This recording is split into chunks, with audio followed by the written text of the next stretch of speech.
É o seguinte, estamos nos primórdios do cinema novo, não é? Eu tinha feito os Cafajestes em 62 e tinha o projeto Os Fuzis, que é um velho projeto que eu era para filmar na Espanha primeiro e depois na Grécia, mas era um filme simplesmente antimilitarista.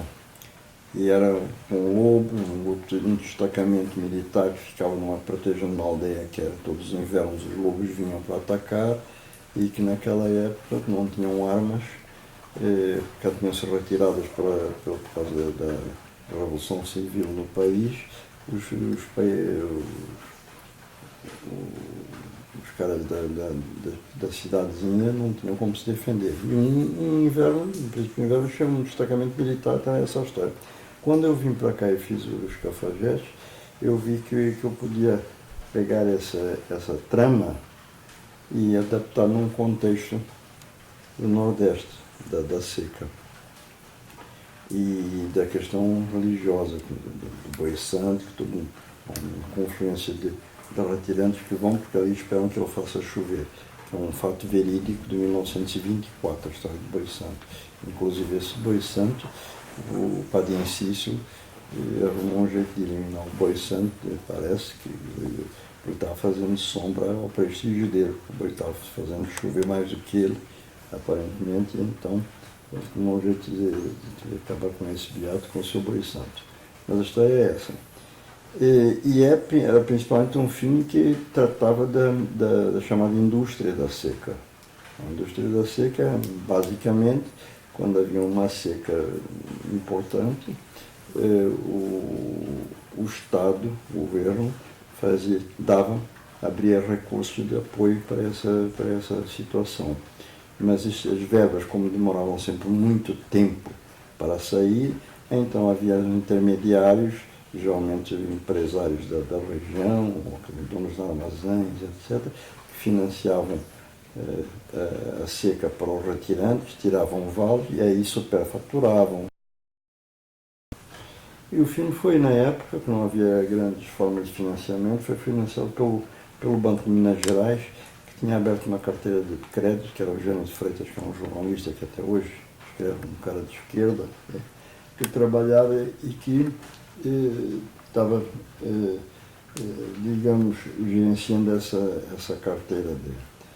Acho eu que era ele, enfim, com o apoio do beneplácito e com a supervisão do próprio Banco de Minas, que abriu uns créditos para filmar.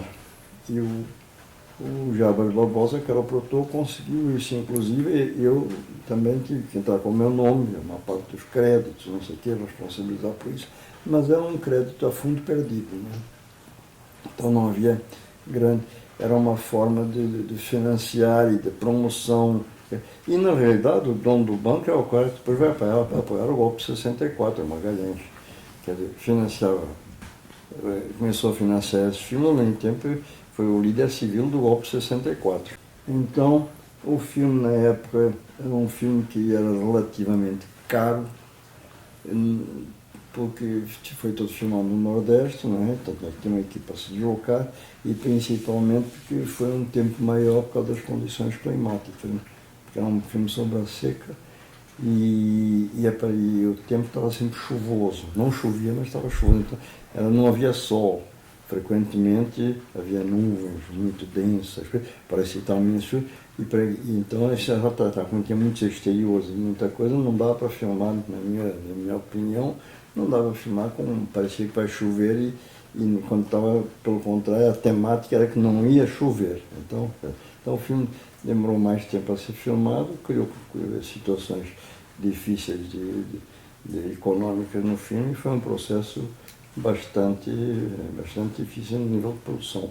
Mas o Jabas Barbosa é um cara que é um apaixonado por cinema, o produtor, ele era irmão do Chacrinha, pediu dinheiro emprestado ao Chacrinha, ele conseguiu arrumar, enfim, arrumou lá um jeito de ir financiando o filme.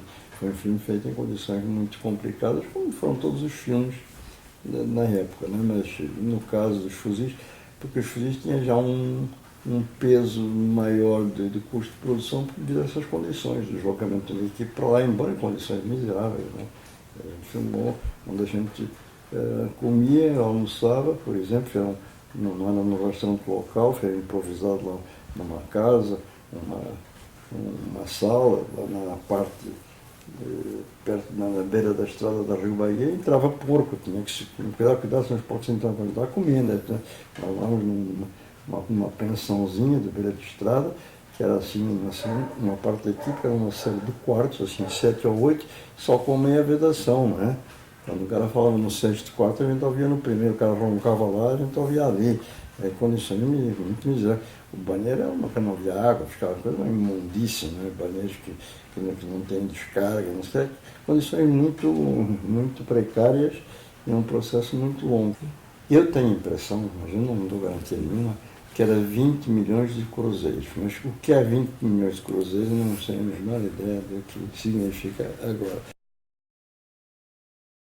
O personagem do Mário é um soldado baiano do litoral que vai para o interior e é confrontado com outra realidade e ao mesmo tempo quer tomar um partido, ele pensa que está numa missão digna, como militar, como soldado, um cara certamente de classe popular, e que depois vê que o exército tem funções que não são patrióticas, que na ilusão dele poderia ter, certo? Digamos, e que no fim, matando o próprio amigo dele, que é o gaúcho, ele fica com uma crise moral dentro disso. Isso é a primeira etapa desse personagem. Depois eu fiz na queda o mesmo personagem, anos depois, já tendo saído, deixando de ser militar, e que por um conjunto de circunstâncias vem para o Rio de Janeiro, porque era baiano, dentro da Bahia. Ele era baiano porque era obrigatoriamente, porque a história se passava na Bahia, havia um paralelismo entre uma metáfora muito diluída e suave do Milagres com Canudos, um cara que fala de Canudos, militar, já está toda uma série de insinuações que não são assim muito definidas, mas havia todo esse clima metafórico, que quem percebe, quem não percebe não tem problema nenhum para a compreensão da trama. Mas ele depois vem para o Rio de Janeiro e casa com a filha de um jovem empreiteiro que está envolvido na construção do metrô do Rio de Janeiro, quando era o metrô do Rio de Janeiro, né? E que é um cara que só pensa no Brasil grande, que é no momento do milagre brasileiro, e não sei o quê.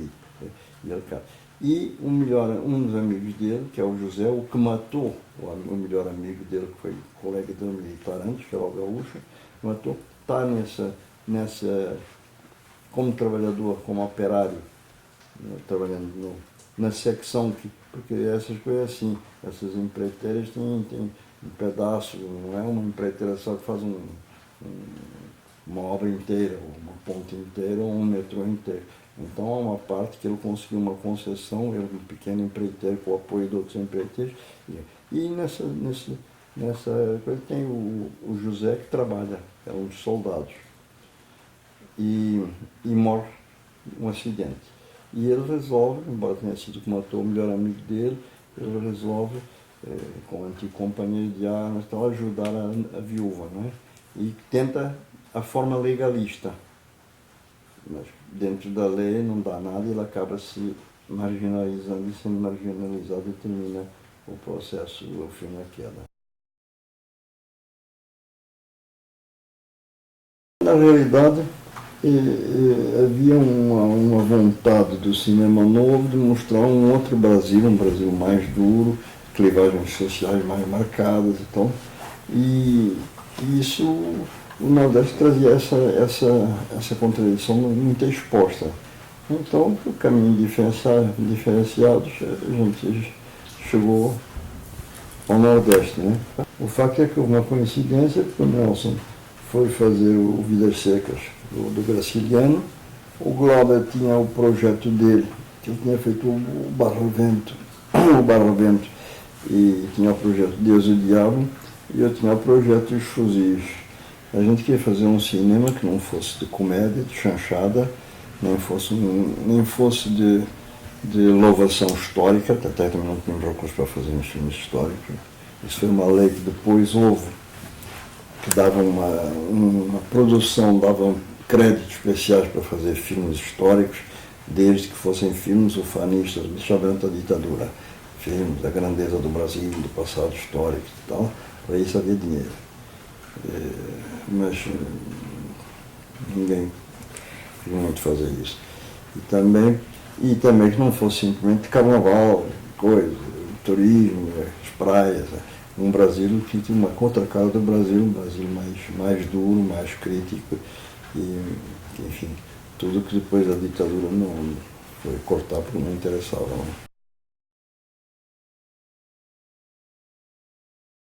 Houve uma coisa curiosa, porque naquela época, uma parte de nós, nem todos, mas a gente fazia reuniões, lia os roteiros em grupo, fazia uma sessão do roteiro, como se fosse uma leitura de uma peça, do filme que ia fazer, e eu fiz isso com os fuzis.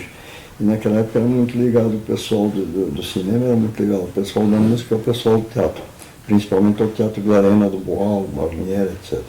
E nessa leitura que eu me lembro, que foi feita na casa da Tônia Carreiro, e o Boal veio, o Guarnieri vieram aí para a leitura e tal, e o filme, o roteiro foi muito criticado, porque ele dizia que apresentava o exército de uma forma desonrosa, porque o exército brasileiro tinha assim, uma tradição legalista e não intervencionista, não sei o quê, mas foi o tempo de eu fazer o filme não terminar para ver um golpe de Estado em que o exército não teve essa vocação tão afirmativa como tinha sido criticado. Então eu não precisei de dizer muito, porque a realidade confirmou que o exército não era assim tão legalista como se pensava. Esse processo é muito caricatural, como certas coisas que acontecem no Brasil, que parece que só acontecem no Brasil. Há coisas que só acontecem com o Botafogo e há coisas que só acontecem no Brasil.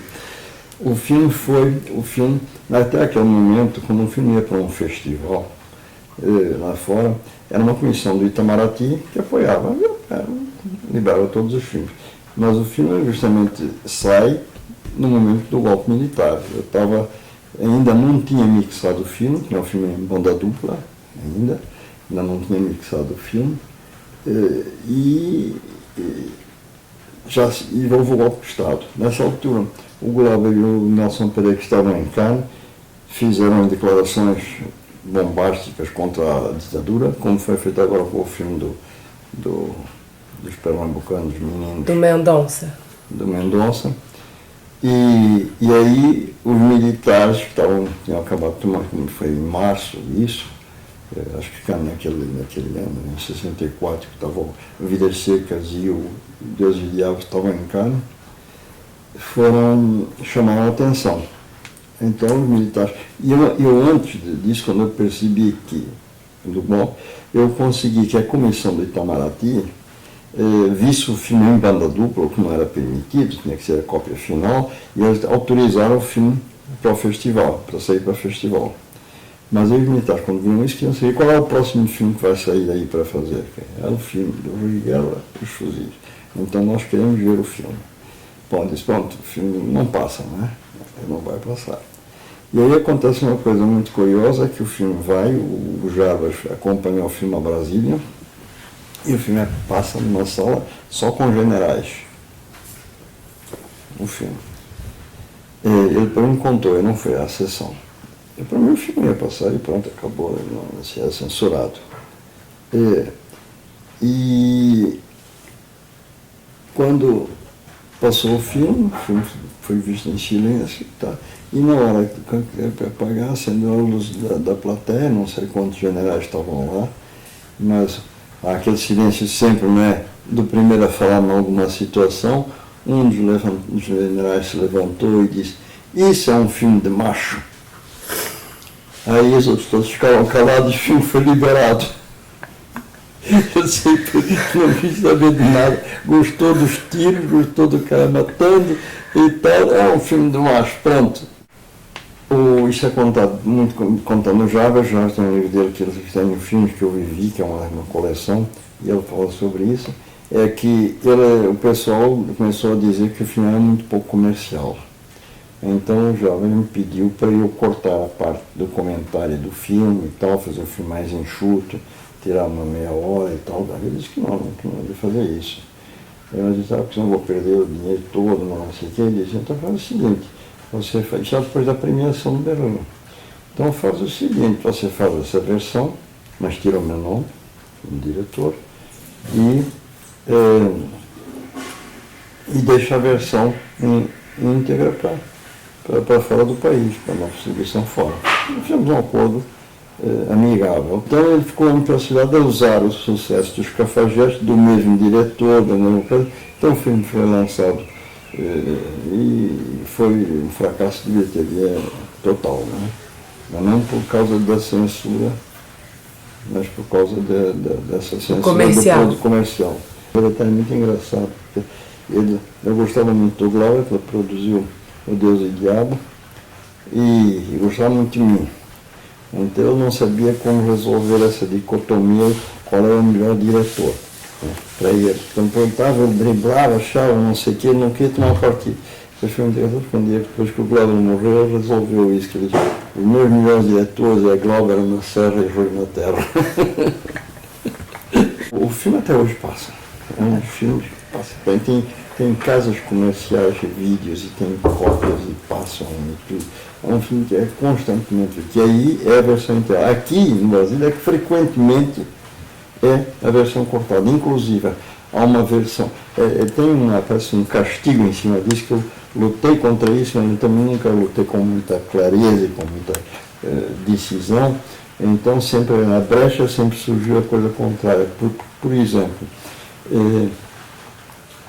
eu tinha aqui as cópias sempre que aparecem, até hoje, aparecem mais as cópias cortadas com menos meia hora de filme do que a cópia original. A Arte, que é arte, que quis fazer uma remasterização do filme. E ele deu a cortada. Então saiu uma, só que a cópia de estava estragava as temas. Agora, há pouco tempo, há 1 ano, 2 anos atrás, no Dão de São Paulo, fizeram uma remasterização do filme da cópia cortada. Uma fotografia deslumbrante, mas a cópia cortada, quer dizer, e a cópia original. A única coisa que eu acho que não pode ser abrir mão é de você como artista, é o teu lado de cidadão. É toda a política, toda a estética política, você não se pode eximir do teu comportamento político. Então, o que eu diria é que não se pode aceitar que se rasgue a Constituição, que se dê um golpe de Estado branco, que se trocam os golpistas um uniforme militar por uma gravata e um terno, mas que assumam de um golpe. A única coisa é fora Temer e não aceitar esse renascimento de um fascismo.